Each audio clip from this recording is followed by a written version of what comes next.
What up? Welcome back. Welcome back. Welcome back. It has been We're back. two races since we've last spoken. Apologies. My brother got married. Hand up. That's Hand on up. him. At least you own it. I'm taking zero accountability. It's on my brother. Hand up. This is his hand. No, I'm kidding. Yeah. 2 weeks, new regs. Lots to talk about, obviously, but first and foremost, breaking news: Adrian Newey has stepped down as team I principal stepped for Aston down. Martin. I do not know if it is confirmed yet who will be replacing him. But the rumors are the guy from Audi. And I don't hate that. They're off to a good start. I am sad to see Newey step down, but I think some of it is the team principal is a really hot and heavy job. I mean, you can get yourself into a lot of trouble. Christian Horner, sorry. Hey, But, I think we know the guy can design a car, and maybe he just needs to focus on that. Maybe the team is better off with him doing that. Maybe he'll help Honda figure out this whole power unit thing. I don't know. that was kind of my thoughts of like maybe he like bit off a little bit more than he could chew when it comes to that. Yeah. Also, apologies for the war that's happening behind me with the two dogs, but it's just how it's gonna go. Yeah, Jonathan Wheatley's who they're targeting. I hate that move for him. Same. I mean, I think Hulkenberg and Gabriel Bortoleto, you have a great lineup, and I think Hulk's still performing. So it's not like you're going to a borderline retired driver and then a Lance Stroll. So I don't like the move. If it happens, I will be kind of shocked. That's where all the rumors are pointing towards that. That probably means there's a lot of money coming with it. But then also, I forget his name all the time. Crazy hair, old Ferrari guy with the glasses. Old Ferrari team principal. Mattia Binotto. He's already on the Audi staff, so I think that's an easy just move up in the position. Yeah. So that might be why they do it, because they're kind of like sitting on two team principals right now. So it's just like an easy transition. But I don't know. I mean, they highlighted him in Drive to Survive, obviously painted him as the hero, just for being like a very calm, collected, protective team principal of his young driver and Gabby at the time. So I like the guy. I don't see why you would give up on Audi. They're so new, and it's like there's no expectations, whereas there's already expectations built in for Aston, even though it is a dumpster fire. So it's like Audi's also kind of like doing quick. okay. They have a little bit of promise. They aren't slow. Both their guys want to win. Both of them are actually good. It's a Fast faster car than roll the Aston by like multiple seconds. by the fact that they can finish the race. Yeah, thanks. Literally. So, yeah, it's been, speaking of finishing races and if not finishing races and not finishing races, it's been a interesting start, to say the least. I kind of texted you on an offhand. It was like, it feels like we may have gotten spoiled with last season, just with the competitiveness of the cars, the gaps, because we're already seeing some pretty monstrous gaps. One and most notably being, geez, I cannot talk today, Mercedes to whatever team is in second and third, or not even second, third and fourth place, Yeah, which is usually the Ferrari at this point. I think you're right. We talked about that a little. I also think we knew that there were going to be hiccups coming into this. Like the Ford power unit is, I mean, race one showed that it had a couple problems, and Yeah, race Isaacs two. blew up. Race two, not so good. I actually don't. I never dug in to figure out what the exact problem was there. But yeah, on the other, actually, we'll stay on that end of the spectrum. Your Aston Martin, your Cadillac, they're seconds off the pace. Yeah, Not a second, they're seconds off the pace. yeah, That's sad. yeah. We got to figure that out. Which I don't fully understand with Cadillac. That car either must be heavy or just making a heck of a lot of drag because it's got the Ferrari power unit. Yeah. I mean, So the funny thing is, like, if you look at like the placements after a race, just at like as at a glimpse, you go, well, look at Cadillac. I mean, they're finishing up in like the top 15. Then you look down, and you realize it's because half the like, nine DNFs. yeah, there's like exactly 5 to 9 DNFs every race. So Yeah. yeah, I think Cadillac's been a big letdown. It's perfect timing to scratch your collar, Rigsby. Perfect timing.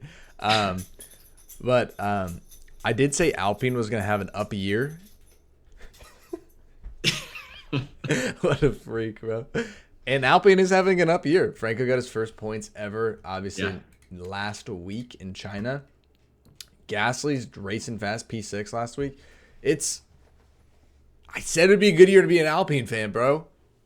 And it's actually heating up, and it's a horrible year to be a Williams fan, which is fine. But before I jump into China, I do want to wrap up kind of on Australia. I feel like China was definitely for the headlines. Boy, did that kick into high gear for everybody that loves anything Mercedes or Ferrari. We'll get to it. Yeah, right. It feels like the pecking order was decided in Australia, and it's kind of held strong. Like, it's Mercedes, Ferrari 1-2, very clear. McLaren, Red Bull are going to be kind of hopping back and forth. And then the midfield right now is defined by Haas, Racing Bulls, Audi, and Alpine. Good for Haas. They're off to a good start. for Haas. That car is exciting. Limplad had such a good first race, bro. I mean, he really impressed me. That was exciting.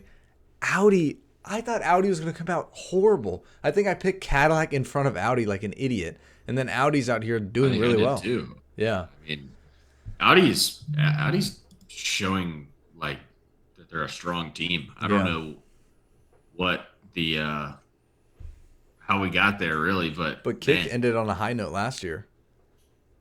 Yeah, shout out to our keyboard warrior that said it was a whole new team. Obviously, but they have a little bit of knowledge. They didn't fire every person on the team. Their team principal also rolled over, so it's not like they gutted the entire thing. Yeah, like they ended on a good note and they got to roll some things in. They got a ton of funding with Audi, blah, blah, blah. How much more do I need to say? I mean, they thought they were going to win championships and then took that back. But, yeah, it's a fast car. Yeah. It's better than probably more than half the cars on the grid. Yeah. Right now, it's better than the McLaren. Yeah, the McLaren can't seem to make it to the start line. No, McLaren's having a lot of issues. So, I mean, Australia kind of like set the pecking order. I will say, like, I hear a lot of people talking about how the overtakes are like, oh, it's exciting. There's so many more overtakes. It just feels like the overtakes are almost like a nuance and like pointless because the overtakes are happening, and then it's just whoever was in the beginning at first place will then eventually stay at first place. So I think it just has to do with the gaps of the cars. Once things start closing in, maybe we'll see a difference there. But yeah, I don't really know. We talked about DNFs though. Transitioning to China, holy crap. Verstappen, both Aston, both McLaren, Audi, and then Williams.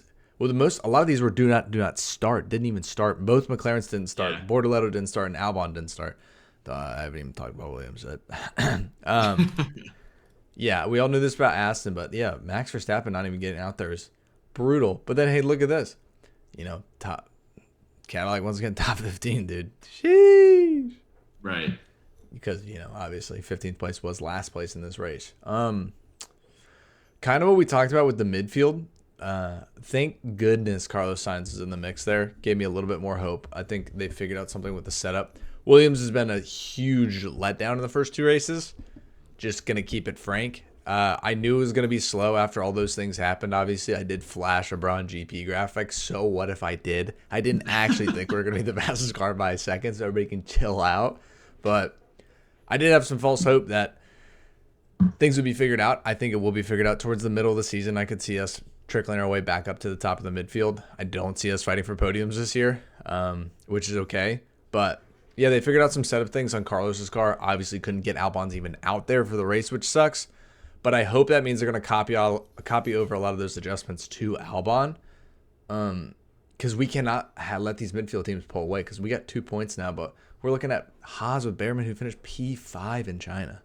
It's the midfield is so hard to close a gap.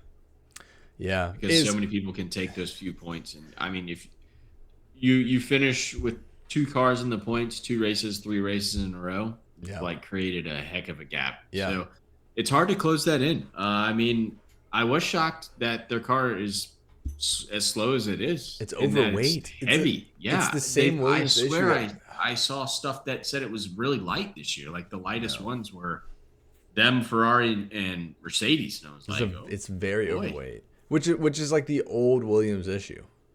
Yeah, which is why it's kind of frustrating because FW46 had that issue not last year but the year before. So, I mean, and as you said, it's kind of hard to close those gaps in midfield, but also one fluke race and your team's now the top runner for the Max. midfield.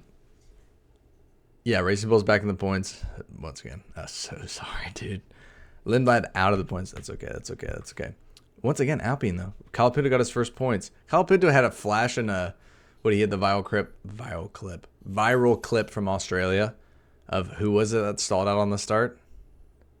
Do you know who it was? Was it Lawson? No.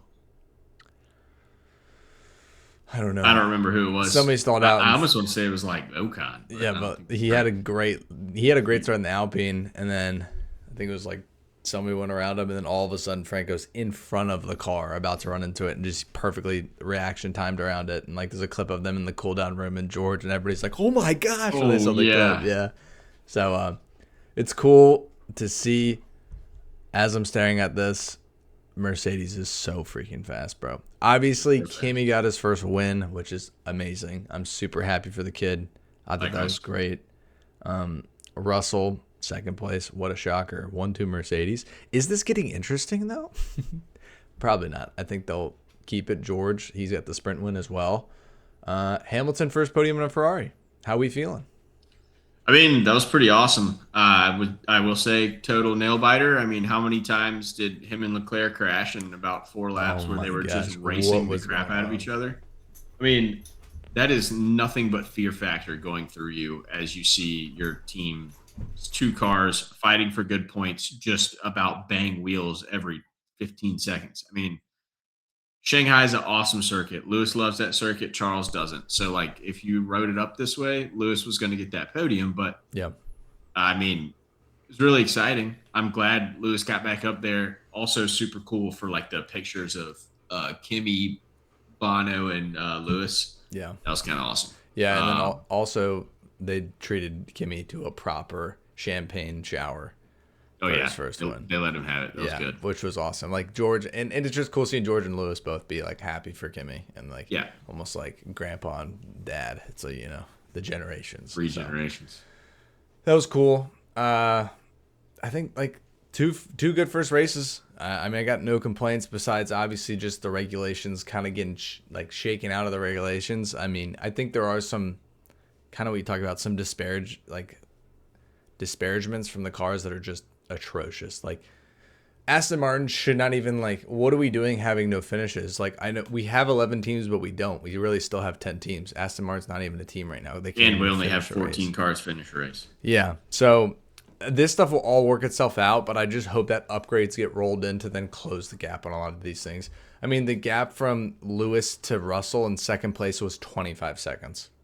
Yeah. Like the Mercedes is just lightning quick. So hopefully teams can start figuring out what they did that's so different. Maybe they can make adjustments. Maybe they can't. But obviously we'll start seeing changes, and hopefully that increases the competitiveness. Yeah, and I think a thing to point, which is a bummer, that these 2 races after Japan get canceled. Those are 2 really fun ones in my eyes. But, I mean, they got canceled. That should give a little bit of time for, for R&D, parts development, team sit down. There's so many things that they can do to try and close that gap. Obviously, it's going to be addressed. I mean, if you're Ferrari, you're chasing Mercedes. If you're anybody else, really, you're chasing those 4 cars. Yeah. And I do agree with you. I was talking about that with a coworker where it's like, yeah, it sucks the races aren't happening, but that's a lot of time to spend in the garage fixing some things up. So absolutely, it would be great to see. Time, whatever it may be. I mean, you really just don't know. Who's to say they don't come back and just some of the cars just completely change the pecking order, which would be cool to see. But we will only know when we know. So, yeah. I mean, all in all, the racing is terrific. Good. Yeah, I love the size of the cars. I think is the biggest impact I've noticed. I know. And it's not like the biggest thing ever. Are they smaller? Yes, they aren't half the size they used to be, but they're following closer. There's obviously less turbulent air behind these cars because they can tail each other. Yeah. I mean, case in point, Ferrari. I just almost each other. Yeah, literally. I will say with all this power management though, I am now I'm just hopping on the trend of what are we doing? Can we go Just shove a V10 in there again, please. Please. All Like, for it. we would just avoid so much of this. They could just hit the gas pedal again. So, how we can close it? Give me your 2 biggest winners and 2 biggest losers through the first 2 races, and that can be our final thoughts. I mean, obvious biggest winner is Mercedes, but I'm going to say Alpine. They went from the slowest team to double points on this race. Good for them. Now they're already back in the mix for the midfield. Talk about a great recovery. It also proves that them having a super nasty, ugly breakup with Renault was the right call. Yep. You? My 2 winners would be probably Mercedes. Obviously, I'm gonna be cliche and pick my own team in Ferrari. They're a step behind, but they're 2 steps ahead at the same time. Yeah. So, like the distance they have to travel to close this gap is significantly smaller than a couple of the other teams. So that's good. I mean, you are the clear number 2. Yeah, for now. For now, until the How break. about your 2 losers? Who you got? Aston Martin is not. I don't even doesn't think even count. that. Yeah, I would say McLaren, you have from the top to struggling to get the cars out there to then finishing like middle of the points. Tough look. It doesn't even feel like Lando's champ right now. It just kind of feels like he was a has-been just because of how big the transition is. Because even when Max was champ, even when like the McLaren was faster, he was in the mix of things, and it just kind of felt like a quiet year for them. Obviously, that can change, but it's got to be a tough adjustment for them. If I had to put a second team as a loser, I'd probably have to say Williams. yeah. It's been a big letdown. A lot of hype after last year. I think last year's almost like it was great for them, but also bad for them because they weren't supposed to be that good. So it set the expectations for this year. Well, this is the year that you guys have been talking about. That means it's got to be better than last year, and then it's not. So Yeah, they set a unachievable bar almost. Well- I mean, it may not have seemed like that. yeah, I don't. Yeah, exactly. And there's a ton of time left. I mean, we have literally 10 months left. Yeah, we do. And that's what But- I'm saying. Like with midfield, like there's not even a clear number 3 team defined yet. No. Like Red Bull looked quick, but are they reliable? Who freaking knows? They are one of my losers, and the other one is Williams. I mean, that's that Red Bull. I mean, Racing Max Bulls tried to is, last the first challenge. That Racing Bulls could be a winner. Racing Bulls is more reliable than the Red Bull, which doesn't make any sense. Doesn't make sense. Yeah. The car's designed differently. I mean, we talked about this some, but yeah. like all of the amount of downforce they have to all of this different stuff, how much they let the engine breathe, all of that goes into engine reliability. You've got to set the engine up. It's the heart of the car. It's got to be able to beat. And if you're clogging arteries, it's not going to work. Yeah. I don't know. It's interesting, but you're so right. 2 races. We can overreact big time, but Oh, yeah. That's what we do. it's Good what, podcast. that's what we're here for. All right. That's all I got. We got to end before my dogs start doing crazy stuff like humping each other and barking again. It's ridiculous. Valid concern. Valid. All right. Well, we'll catch you on the next one. Yeah. Until Japan. Until Japan. Peace.